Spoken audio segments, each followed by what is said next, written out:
मोक्ष के मालिकान अनंत कोटि संताने धन्य हो धन्य हो। राम सभा में राम राम महाराज शरणों सतगुरु दयाल को मुख हृदय हरि नाम नित पथ संगत साधु की आजीवन मोक्ष सुख राम अणभे पद पर कास के दायक सतगुरु राम अनंत कोटि जन सहाय की ताय करो प्रणाम सतगुरु को एको शब्द मन कोई लेवे मान तो सहज होते हैं संत दास मुश्किल सुआसान भक्ति भक्त भगवंत गुरु चतुर नाम वपुएक जिनके पद रज परसता नासत बिगन अनेक सब धरती कागद करऊं सब वन कलम कटाए सात समुद्र शाही करऊं सतगुरु गुण लिख्या न जाए राम राम राम राम राम राम राम। आप सभी के अंदर विराजमान परमात्मा के पावन चरणों में प्रणाम राम राम से। स्वामी जी श्री रामचरण जी महाराज की अणबे वाणी ग्रंथ अणबो विलास का तृतीय प्रकरण चल रहा है। महाराज ने 3 ऋतुओं के माध्यम से ज्ञान भक्ति और वैराग का पूरा वर्णन करके बताया और अब आगे महाराज दृष्टांत के माध्यम से बता रहे ऐसे दृष्टांत विचार राम जी की भक्ति घनी सावधानी सो करिए सो कही। वो बात बता रहे कि इस दृष्टांत का विचार करो जो दृष्टांत कल बताया था उस दृष्टांत के ऊपर विचार करके राम जी की भक्ति सावधानी के साथ करो।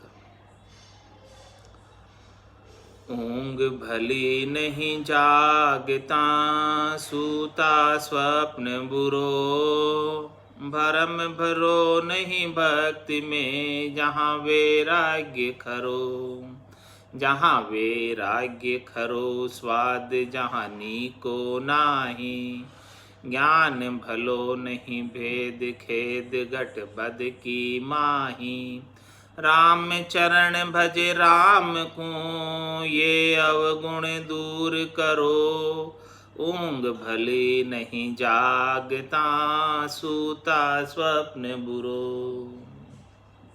सावधानी बता रहे कि भक्ति करने के अंदर क्या क्या सावधानी रखनी है, क्या क्या चीज़ भक्ति में ठीक नहीं है, क्या क्या चीज़ भक्ति के अंदर भांगा डालती है, बाधा उत्पन्न करती है। वो सारा महाराज दृष्टांत देकर समझा रहे हैं कि ऐसी चीज़ें भक्ति के अंदर नहीं आनी चाहिए कि जिससे भक्ति परवान नहीं पहुँचे, पूर्णता की स्थिति को प्राप्त नहीं करे। ऐसी बाधा डालने वाली चीज़ों को अवॉइड करो, सावधानी रखो। क्या बता रहे, ऊँग भली नहीं जागता। कोई आदमी जाग भी रहा है और फिर ऊँग रहा जागता जागता, इससे तो अच्छा जाके सो जाता हूँ। हाँ, क्यों ऊँगता हुआ जाग भी रहा है, जागते हुए कष्ट भी पा रहा है, जागने का भी कष्ट कर रहा है और ऊँग रहा है तो काम भी कुछ नहीं कर रहा। इससे तो अच्छा है कि जाके सो जा। ऊँग भली नहीं जागता सूता स्वप्न बुरो। और सो रहा है और सोते सोते भी मन उनका चलायमान हो रहा है, सपने देख रहा है। तो सपने देखने के अंदर गहरी नींद तो नहीं आ रही, गहरी नींद तो तुरीयावस्था में आती है। जब स्वप्न भी मिट जाते हैं उस समय गहरी नींद आती है। पहले तो आदमी जाग रहा था फिर सो गया, अब सोने के बाद सपने चालू हुए तो सपने के अंदर सब चीज़ें अंदर से तो चंचल है, सब ठहरी नहीं, विश्राम नहीं मिला। सपने के अंदर भी दौड़ लगा रहा है, सब कुछ कर रहा है, सुखी दुखी हो रहा है। सोने के बाद भी जीव सुखी नहीं हुआ। तो महाराज हमारे कि सो रहा है और सपने आ रहे हैं, अच्छी बात नहीं है। सपने नहीं आने चाहिए, सो गया तो अच्छा है। हाँ, जाग रहा है और ऊँग रहा है तो अच्छी बात नहीं, सो रहा है, सपने आ रहे हैं तो अच्छी बात नहीं। सपना आना ही नहीं चाहिए। तो सपने में पूर्ण विश्राम नहीं मिलता ना। महाराज इसलिए कह रहे हैं कि भाई सपने में पूर्णतया विश्राम चाहते हो तो नहीं, क्योंकि वहाँ तो सब चंचल है। अभी सपने में मन भी चंचल है, चित्त भी चंचल है, बुद्धि भी चंचल है, सब सोच विचार कर रही है और सब सपने बना रही है, सपने बुन रही है और सब सपने में सब कार्य कर रही है, सब कार्य कर रही है, सारी एक्टिव हो रही है सपने में। सपने में सब चीज़ें एक्टिव है। तो महाराज सपने में भी विश्राम, सोने के बाद भी सपने आ रहे हैं तो पूर्ण विश्राम नहीं मिला। विश्राम कब मिलेगा? जब सपने की से ऊपर की अवस्था में नींद पहुंच जाए। एक तो जागृत अवस्था, दूसरी स्वप्न अवस्था, तीसरी सुसुप्त अवस्था और चौथी तुरिया अवस्था और पांचवी तुरियातीत अवस्था। ये सारी अवस्थाएं ग्रेजुअली धीरे धीरे आती। जागृत के बाद स्वप्न, स्वप्न के बाद सुसुप्त, सुसुप्त के बाद तुरिया और तुरिया के बाद तुरियातीत। जब तुरियातीत अवस्था में पहुंच जाता है तो बहुत गहरी नींद, गहरी नींद से का सुख आता है जिसमें कुछ भी नहीं है। निरखत निरखत गिगन को सबे चैन मिट जाए, जो नर को सुखराम के नींद गराशिया। जब बहुत गहरी नींद से उठाओ, जब सब चैन मिट जाए, सपने भी मिट जाए, सब मिट जाए, कुछ भी नहीं है, तब महाराज फरमा रहे कि देखो ऐसा आनंद आता है कि जिसकी कह नहीं सकते। तो ऊँग भली नहीं जागता, सूता स्वप्न बुरो, भरम बनो नहीं भक्ति में, जहाँ वैराग्य खरो। यदि आपके वैराग्य खरा है, अच्छा वैराग्य है, ज्ञान के साथ वैराग्य है, तो कोई शरीर संसार के सुखों का भरम जागृत ही नहीं होगा। वैराग्य के अभाव में भरम जागृत होता है और भरम जागृत होने की वजह से जीव कर्मों में रत हो जाता है, करनियों में रत हो जाता है, क्रियाओं में रत हो जाता है। तो भरम भलो नहीं भक्ति में, जहाँ राम जी के नाम की भक्ति कर रहे हैं वहाँ शरीर संसार के सुखों की इच्छा का जो भरम है वो अच्छा नहीं है, वो भक्ति में बाधक है, वो भक्ति में भांगा डालता है, क्योंकि सुखों की प्राप्ति का कार्य में लग जाता है और भक्ति को उस समय छोड़ देता है। तो भरम भलो नहीं भक्ति में, जहाँ वैराग्य खरो। जिसके वैराग्य खरा है वो तो भरमता नहीं है, और भरमता नहीं है तो महाराज फरमा रहे हैं कि वो भक्ति में ऊंची अवस्था को प्राप्त होता है। जहाँ वैराग्य खरो स्वाद जानी को नाही। महाराज में उसे स्वाद से कोई लेना देना नहीं, उसके लिए स्वाद बिल्कुल भी नीका नहीं है, उनके लिए स्वाद बिल्कुल भी अच्छा नहीं है। भक्ति के अंदर स्वाद से कोई कार्य नहीं है, केवल इस शरीर को भाड़ा देने के लिए पा लेते हैं, बाकी स्वादों से कोई लेना देना नहीं। प्राण इस शरीर के अंदर रह जाए बस इतना पा लेते हैं, इससे ज़्यादा स्वादों के लिए नहीं पाते हैं कुछ। तो जहाँ वैराग्य खरो स्वाद जानी को नाही। स्वादों में रस नहीं रह जाए तो समझो कि वैराग्य खरा है।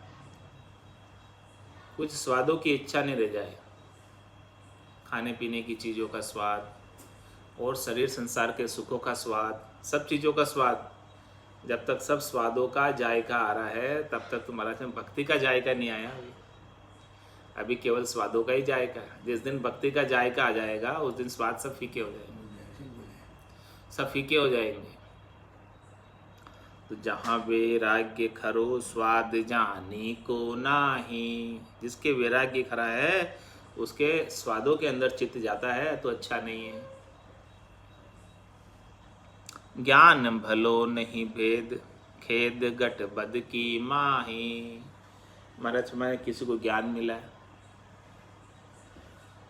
और ज्ञान मिलने के बाद में उसे खेद हो रहा है, परिस्थिति प्रतिकूल आई है, गटबद परिस्थिति आती रहती है, ऊंची नीची परिस्थिति आती रहती है। तो परिस्थिति कोई गट आई है, नीची परिस्थिति आई है, अब जिसके अंदर वो दुखी हो जाता है तो महाराज हमारे कि वो उसका ज्ञान पक्का नहीं है, ज्ञान पक्का नहीं आया इसीलिए दुखी हो गया। तो ज्ञान भलो नहीं भेद खेद गटबड की माही। गटबड तो होती रहती है संसार में, सब चलता रहता है, ऊंच नीच सब होती रहती है। अब उसके अंदर वो दुखी सुखी हो रहा है तो महाराज में ज्ञान की चरम अवस्था नहीं आई, ज्ञान पूर्णता को प्राप्त नहीं हुआ है। जिसके घट में ज्ञान पूर्णता को प्राप्त हो जाता है वो तो सुखी दुखी भी नहीं होता है।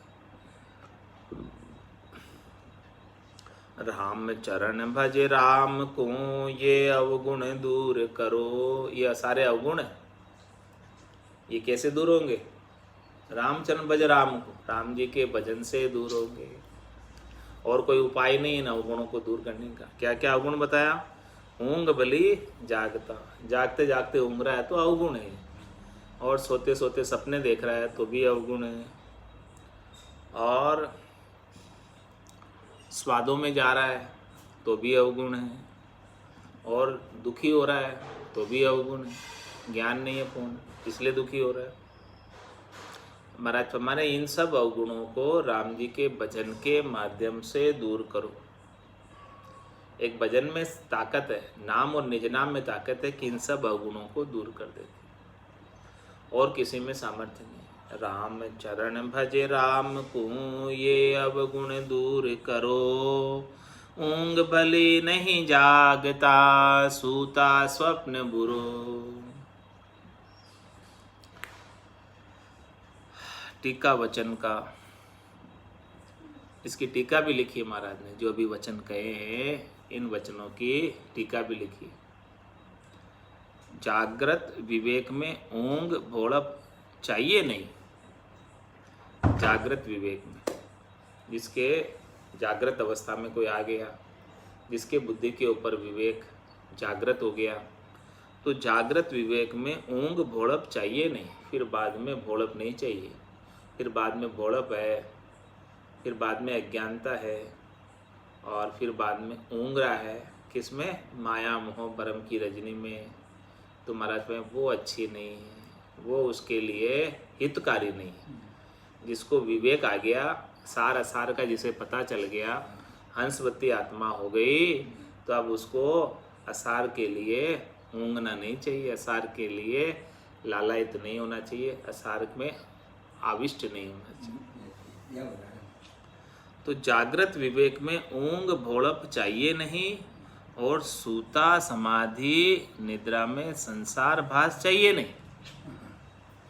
जागते हुए तो उसका विवेक ऐसा हो जाए कि वो माया में नहीं जाए। आप देखो जागृत में तो कोई ध्यान रख लेगा कि मैं माया में नहीं जाऊं, लेकिन सपना तो उसकी बस की बात नहीं है। सपने में कैसे ध्यान रखेगा?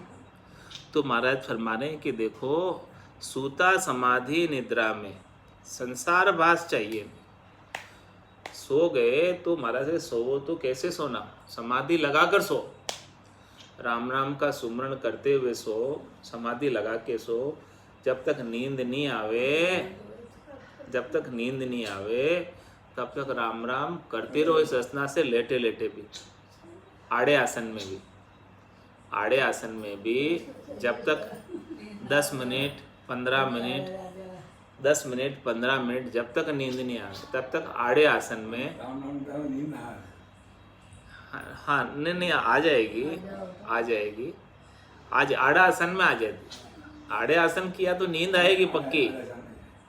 हाँ, आप सिद्धासन में बैठे तो नहीं आएगी, लेकिन आड़ा आसन में राम राम कर रहे हो तो नींद आएगी। तो महाराज हमारे कि आड़े आसन के अंदर राम राम करते रहो जब तक नींद नहीं आवे, तो संसार का जो है चिंतन आएगा नहीं। सोने से पहले संसार का चिंतन आया तो फिर सपने भी वैसे आएंगे।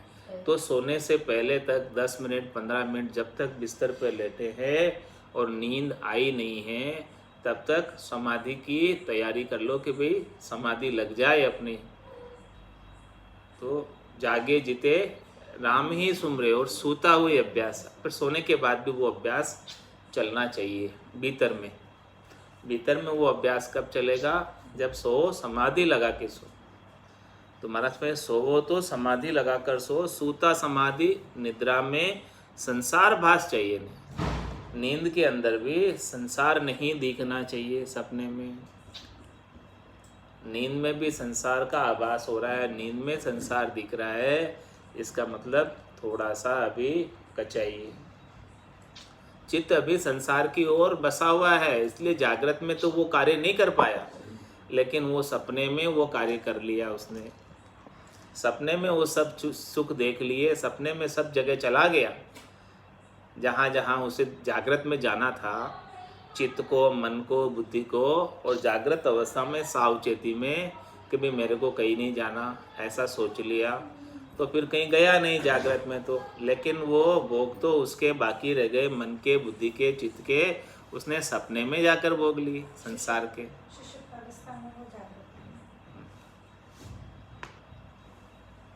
तो महाराज फरमा रहे कि वो चीज नहीं होनी चाहिए।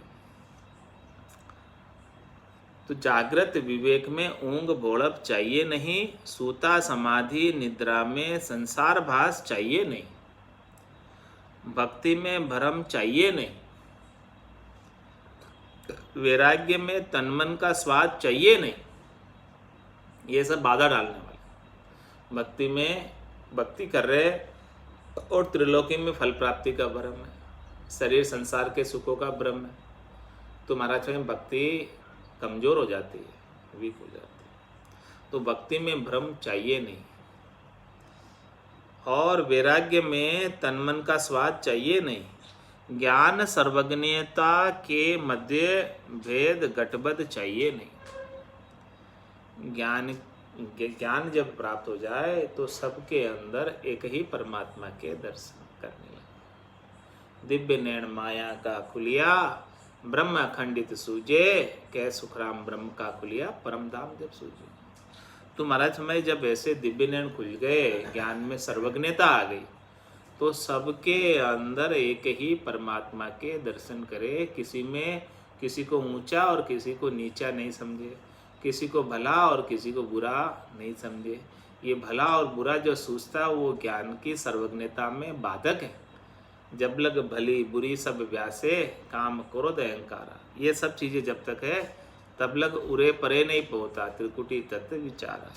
तो ज्ञान सर्वज्ञता के मध्य भेद गठबद्ध चाहिए नहीं। किसी में भेद बुद्धि आ जाए कि देखो ये तो ऊंचा है और ये नीचा है, ऐसी भेद बुद्धि समाप्त होकर अभेद दृष्टि आनी चाहिए। द्वैत बुद्धि समाप्त होकर अद्वैत दृष्टि आनी चाहिए। जब तक ऐसी अभेद बुद्धि नहीं आवे, अद्वैत दृष्टि नहीं आवे, तब तक सुख दुख व्याप्ता है, भला बुरा व्याप्ता है। और जब फिर भला बुरा व्याप्ता है तो काम क्रोध अहंकार भी आता है। भले बुरे व्यापने की वजह से आता है। जो बुरा सूझ रहा है उसके प्रति क्रोध आएगा, जो भला सूझ रहा है उसके प्रति राग होगा। तो ये सब चीज़ें महाराज माने कि बाधक है ज्ञान में। साच भक्तियों कीजिए तन मन थिरता ध्यान, स्वाद तजन वैराग्य दृढ़, गठबद्ध रहत जे ज्ञान। महाराज में साच भक्तियों कीजिए, इस प्रकार से सच्ची भक्ति करो कि आपका तन स्थिर हो जाए, मन स्थिर हो जाए और ध्यान लग जाए परमात्मा में, समाधि लग जाए परमात्मा में। और स्वाद तजन वैराग्य दृढ़, स्वाद को तज दो और वैराग्य की दृढ़ता होगा।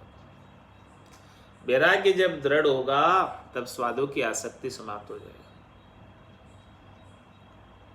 और गठबद्ध रहत जे ज्ञान, जब ज्ञान आ जाएगा तो गठबद्ध रह नहीं जाएगा कुछ, कोई छोटा कोई मोटा नहीं रह जाएगा। जाके रंग एक ही राव, माया से ती करे न भाव, जाके अंदर ब्रह्म रस बूठा, सकल व्यवहार हो गया झूठ।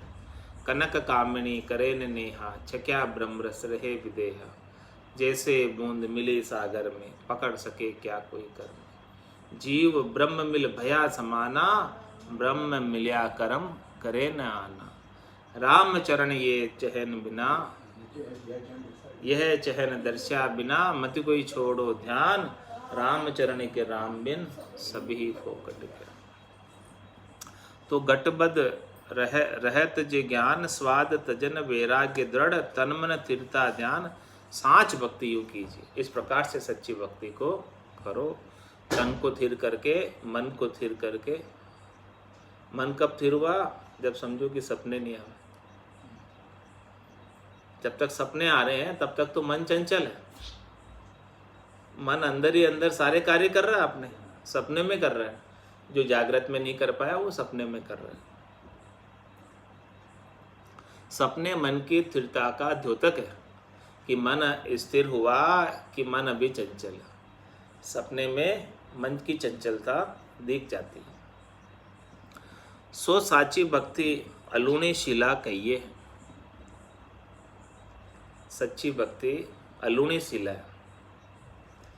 राम चरण साची भक्ति शिला अलूणी जान। करेज होय निर्वासना काम वासना हान। काम वासना हान और धर्म सबे सलूना। साध्या शोभा होय चहे आगे फल दूना। भक्ति सलूनो लाभती जी छूटे चहु खान। राम चरण साची भक्ति शिला अलूणी जान।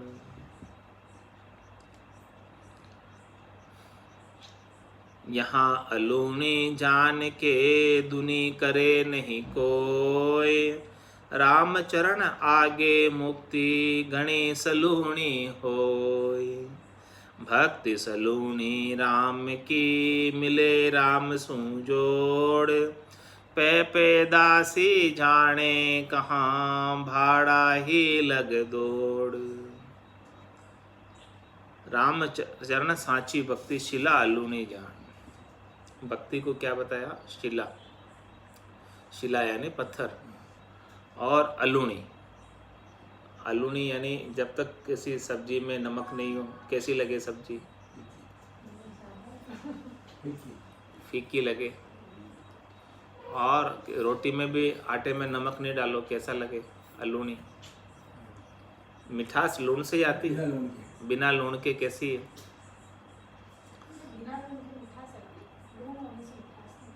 लूण से ही मिठास आती है, लूण से ही अच्छी लगती है। लूण नहीं होगा सब्जी में, मत डालो जाके। सब्जी कैसी लगेगी? रोटी कैसी लगेगी बिना लूण के? अलूणी रोटी, अलूणी रोटी, अलूणी सब्जी खाओ, कैसी लगेगी? तुम्हारे रामचरण साची भक्ति शिला अलूणी जान। जो सच्ची भक्ति है वो ऐसे अलूणी होती है। हाँ, ऐसे अलूणी होती है जिसमें रस नहीं आता, स्वाद नहीं आता है। किसका? इंद्रियों का। शब्द रूप रस गंध स्पर्श का स्वाद नहीं है इनमें, सच्ची भक्ति में। हाँ, और बाकी जो सच्ची भक्ति नहीं है, इसके अलावा अन्य अनेक प्रकार की भक्तियां जिसमें शब्द रूप रस गंध स्पर्श का स्वाद है।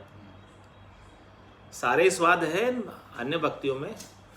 नयनों से अच्छे अच्छे दर्शन हो रहे, तो स्वाद आ रहा है नयनों से। देखिए सुनिए गुनिए मन माही, मोह मूल परमारथ नहीं। ये तो सब मोह का मूल है, परमारथ नहीं है इसमें। तो सच्ची भक्ति तो महाराज में अलूणी होती है, जिसमें इंद्रियों का रस नहीं है।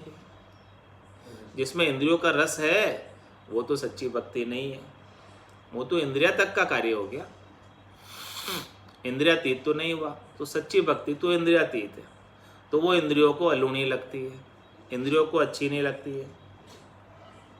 सच्ची भक्ति इंद्रियों को नहीं सुहाती, इंद्रियों को तो इंद्रिया तक की भक्ति सुहाती है।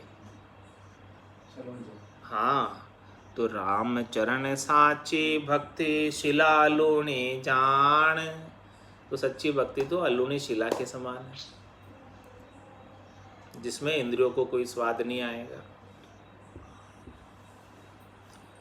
करेज होए निर्वासना काम वासना हान। ऐसी सच्ची भक्ति जो अलूणी है, इसको कोई कर ले तो महाराज हमारे कि वो निर्वासना हो जाए, उसकी सारी वासनाएं इंद्रियों के भोग की समाप्त हो जाए। क्योंकि ये भक्ति अलूणी है और अलूणा बना देती, सारी वासना मिटा देती। करे जो होए निर्वासना, जो भी इसको करे वो वासना से रहित हो जाता है। काम वासना, जितनी भी कामनाएं हैं, जितनी भी इच्छाएं हैं, वासनाएं, आशाएं, तृष्णाएं, मनोरथ, मनोकामना, संकल्प, विकल्प, इन सब को समाप्त कर देती है सच्ची भक्ति में ऐसा गुण।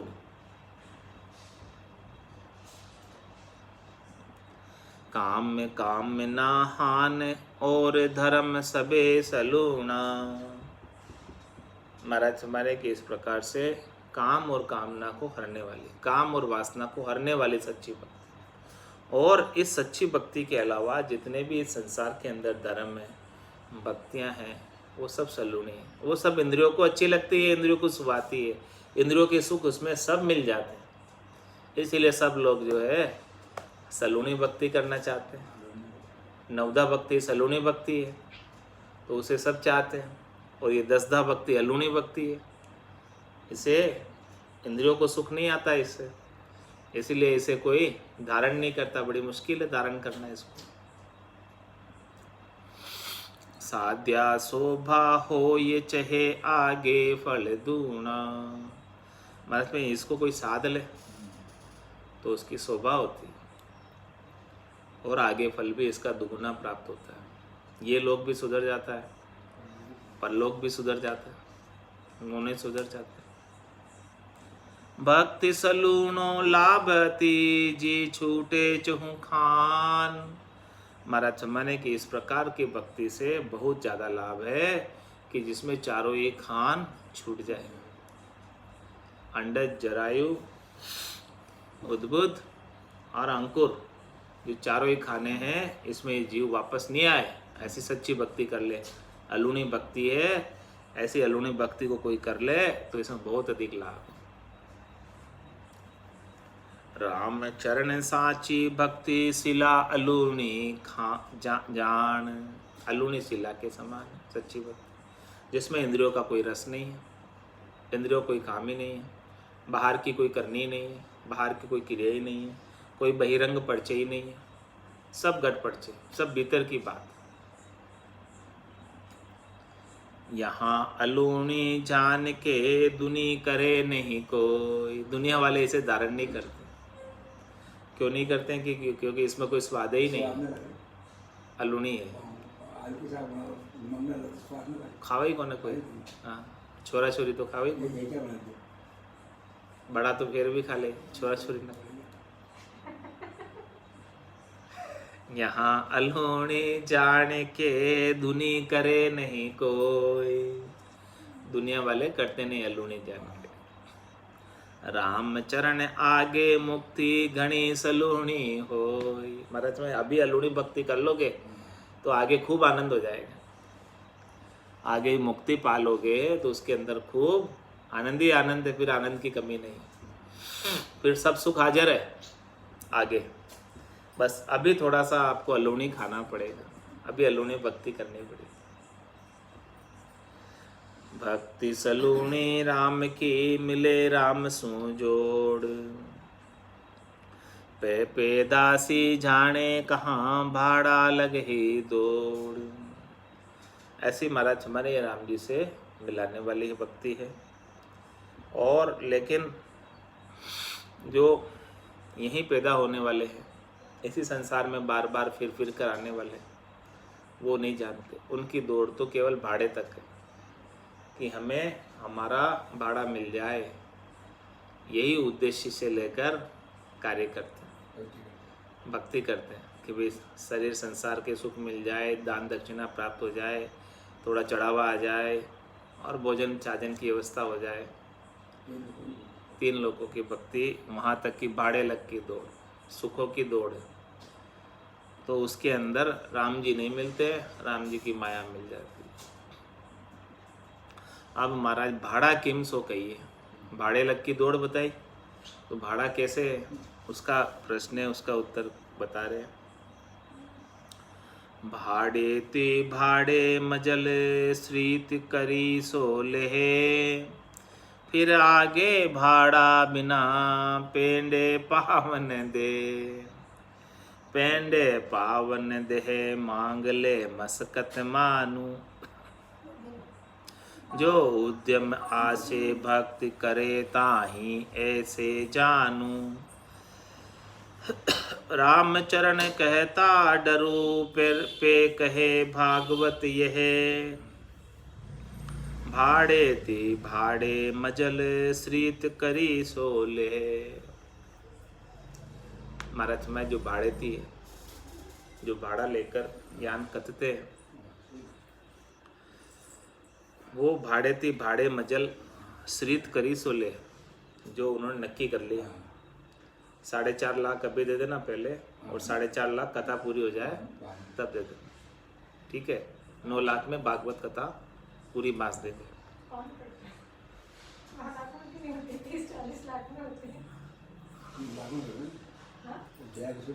जया किशोरी जी 9 लाख में कर देती। तो भाड़े ते भाड़े मजल श्रीत करी सोले, जो नक्की किया है 9 लाख, 4.5 लाख पहले दे देंगे, 4.5 लाख कथा पूरी होने पर, 7 दिन में होने पर। फिर आगे भाड़ा बिना पेंडे पावन दे, फिर आगे जो है भाड़ा यदि समझो वो बीच में नहीं दिया 4.5 लाख, तो आगे एक दिन फिर कथा नहीं करेंगे, फिर छोड़ के चले जाएंगे। फिर भले पब्लिक आओ बोले आओ, लेकिन वो कथा नहीं करेंगे। होता ही ना ऐसे ही, नक्की हुआ जो देना पड़ेगा। आपने जब फिर आगे भाड़ा बिना पेंडे, एक पाँव भी आगे नहीं बढ़ाता, भाड़ा नहीं दो। मैंने यहाँ तक की बात की, आपको यहाँ तक लाया हूँ, अब आपको आगे उस कोने में जाना है, उसके 100 रुपये लेंगे। तो पेंडे पावन देहे मांगले मस्कत मानू, जो उद्यम आशे भक्ति करे ताही ऐसे जानू। महाराज जो फरमा रहे, जो मांग कर इस प्रकार से भक्ति के लिए लेते हैं, उन्हें मैं मस्कत मानू, यानी स्वार्थी मानता हूँ। वो भक्ति नहीं कर रहे, अपना धंधा चला रहे हैं, धंधा कर रहे हैं भक्ति के नाम पर। जो उद्यम आसे भक्ति करे ताही ऐसे जानू, तो धंधा करने के लिए भक्ति करना, भक्ति भक्ति नहीं रह गई है, बिजनेस हो गया। रामचरण कहता डरू पे कहे भागवत ये, महाराज के मैं कहने से डर रहा हूँ, लेकिन ये मैं नहीं कह रहा हूँ, ये बात भागवत में कही हुई। भाड़े ती भाड़े मंजिल श्रीत करी सोले, भाड़े ती वाले की मंजिल क्या है? परमात्मा नहीं है मंजिल, उनका भाड़ा मंजिल है। उनका लक्ष्य क्या है? जो नक्की किया पैसा लेना, मिल जाना चाहिए बस। किसी को परमात्मा का बोध कराना उनकी मंजिल नहीं है, मंजिल तो उनका भाड़ा है, उनकी दान दक्षिणा है। भक्ति करे अब का भगत अरु करी कबीर रे दास, हरि बालद पारस लाइया वाताहि न दियो निवास। देखो भक्ति किसने करी है? भक्ति करे अब का भगत अरु करी कबीर रेदास, कबीर साहब ने, रेदास जी ने देखो कैसी भक्ति की है। हरि बालद पारस लाई है, हरि जो है भगवान स्वयं बालद लेकर आए, पारस सोना हीरा मोती सब लेकर आए उनके लिए, बालद भरकर। वह ताई ने दियो निवास, उनको भी नहीं रखा उन्होंने, वह ताई ने दियो निवास, यानी उनको रखा नहीं।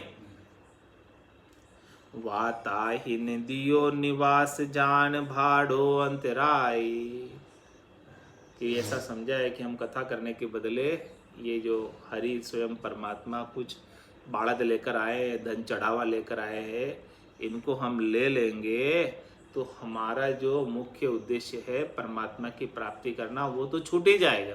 हम इनको लेने देने में संसार की धन माया में ही लग जाएंगे, तो हमारा जो मुख्य कार्य परमात्मा की प्राप्ति है वो तो होगा ही नहीं, उसमें अंतराय पड़ जाएगा। इसी के पैसे के ही मैनेजमेंट में लगे रह जाएंगे। ये जमी चहोड़े भोग ले ये तब सेव कराई, वा करी कामना जीत वे इनके उद्यम आस। भक्ति करे अब का भगत अरु करी कबीर रे दास। ये जमी चौहड़े भोग ले तब सेव कराए। और यहाँ पर देखो कैसा हो रहा है, चौहड़े में भोग लेते हैं, यानी बात नक्की करके सबके साथ ठहरा कर फिर जो है लेकर फिर सेव कराते। वा करी कामना जीत बे इनके उद्यम आस। अभी तो उद्यम करने के लिए, धंधा करने की आशा से कर रहे, और उन्होंने करी अपनी कामना को जीतने के लिए। कबीर दास जी ने, रैदास जी ने भक्ति किस लिए की कि भी हमारे के अंदर कोई शरीर संसार के सुखों की, माया की कामना नहीं रह जाए। इस उद्देश्य को लेकर उन्होंने भक्ति की। लेकिन आज किस उद्देश्य को लेकर कर रहे हैं? आज का उद्देश्य तो बस धंधा करना है, बिजनेस चलाना है, ज़्यादा से ज़्यादा पैसे इकट्ठे करना है, यही काम है अभी। भक्ति करे अब का भगत अरु करी कबीर रे दास। छंद मनहर में महाराज फरमा रहे, कबीर रे दास त्यागी बड़ भागी संत भय। प्रगट प्रभाव जाको जानू ठाम ठाम है। दुनिया की खेद सही गही नहीं माया मूर। आई जूं धकाई दूर भक्ति न है काम है। और हूँ अनंत जन मन आदि विभो सब। अर्प्या भक्ति काज तबे राजी राम है। अगुण सगुण भल भक्ति अकाम गाई। भक्ति आसे जीव का तो बेटी का सा दाम है। क्या फरमा रहे महाराज? छंद मन, कबीर रैदास त्यागी बड़भागी संत भय। इस कलयुग के अंदर कबीर दास जी और रैदास जी बड़े त्यागी और बड़े भाग्यशाली संत हुए। हाँ, प्रगट प्रभाव जाको जानू ठाम ठाम है। देखो उनका प्रभाव आज भी जगह जगह सब उनका नाम बड़े आदर के साथ लेते हैं, स्थान स्थान पर। दुनिया की खेद सही, दुनिया का दुख सहा उन्होंने, कष्ट सहा भक्ति करने के लिए, कोई परवाह नहीं की, कष्ट कितने आए तो भी। दुनिया की खेद सही गही नहीं माया मूर। लेकिन माया की एक भी उन्होंने स्पर्श नहीं किया, धारण नहीं किया, माया को लगाया नहीं अपने चित्त से। आई जो धकाई दूर भक्ति न है काम है। कोई आई भी है उनके तो उन्होंने स्वीकार नहीं की, नहीं ली। आई जो धकाई दूर, ऐसी उनकी निष्काम भक्ति थी। उनकी भक्ति के अंदर माया की बिल्कुल भी चाहना नहीं थी। सुखराम जी महाराज की भी ऐसी भक्ति।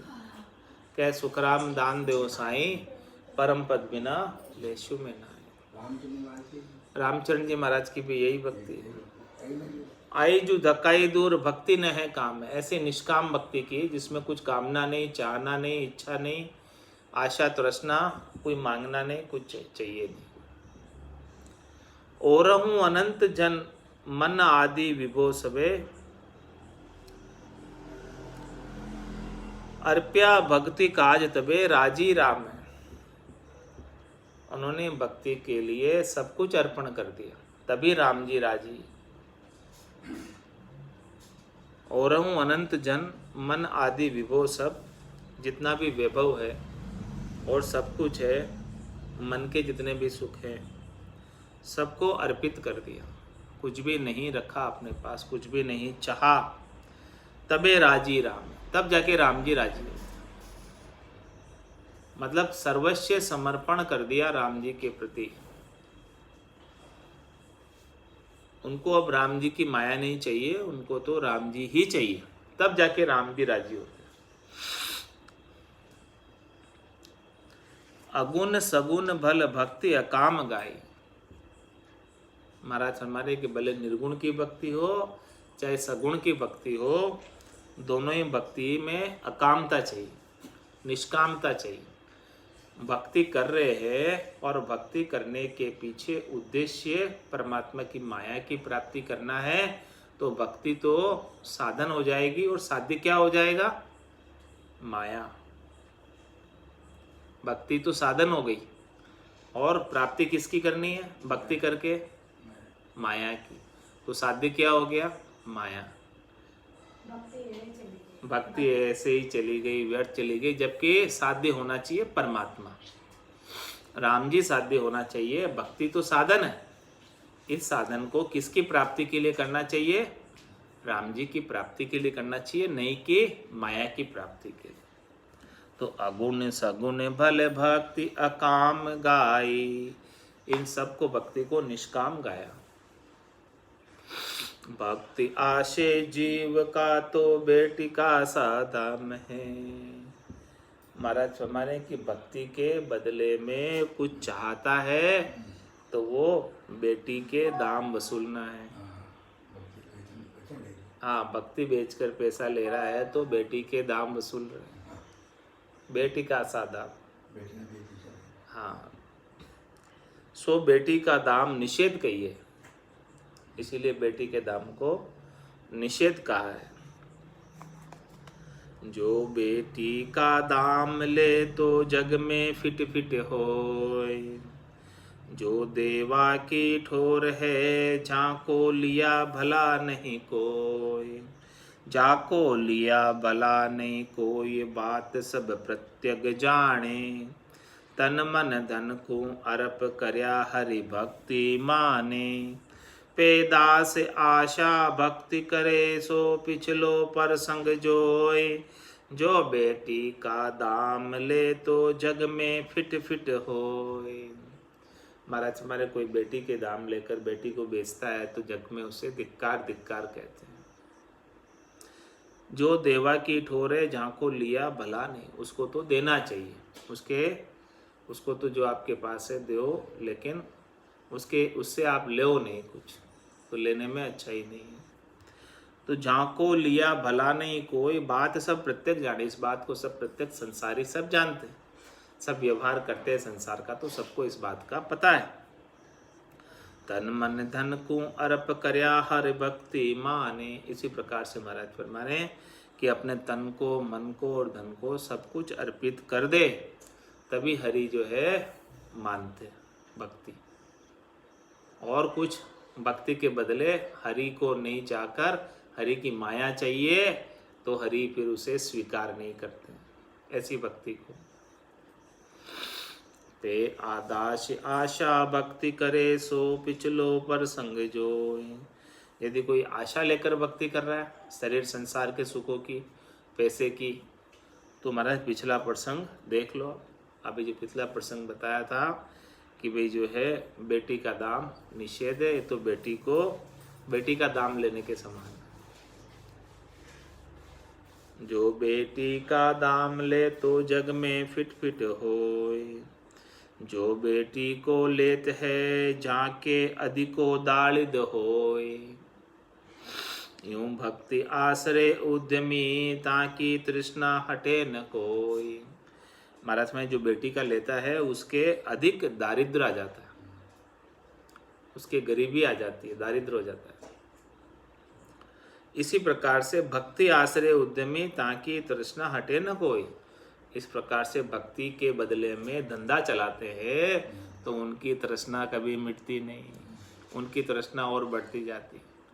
जिस प्रकार से बेटी का लेते हैं तो उसके दरिद्रता बढ़ती जाती है, उसी प्रकार से भक्ति करके भक्ति के बदले में पैसा लेते हैं तो उनके तृष्णा बढ़ती जाती है, दुख बढ़ता जाता है, त्रास बढ़ता जाता है, संतोष धैर्यता शांति शीतलता आती नहीं है। अभी तृतीय प्रकरण तो और भी बड़ा है, अब आगे तृष्णा किम है उसका उत्तर आएगा। आज की सत्संग चर्चा का समय यहीं पूर्ण हुआ। वाणी को यहीं विराम देते हुए बोलो राम सद्गुरु देव जी महाराज ने दिन्य हो परम दयाल सद्गुरु सुखराम जी महाराज ने,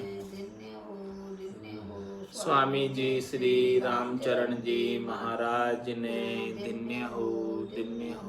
अनंत श्री स्वामी जी श्री रामचरण जी महाराज के ज्ञान सस्वरूप भगवान केवली भगवंता ने